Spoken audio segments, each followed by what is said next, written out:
Kung dati ay Marawi City lamang ang Lone Parliamentary District, nadagdagan pa ito ngayon ng 4 sa ilalim ng Bangsamoro Autonomy Act No. 77.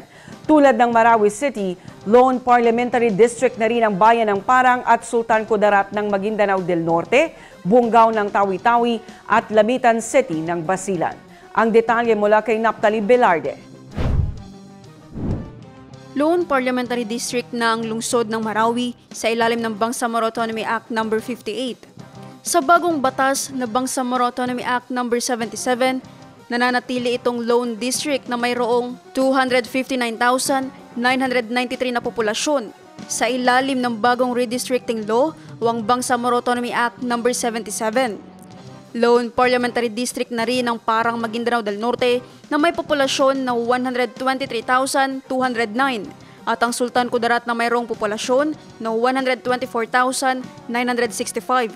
Maging ang bayan ng Bungaw na may populasyon na 131,887 at syudad ng Lamitan na mayroong 116,652.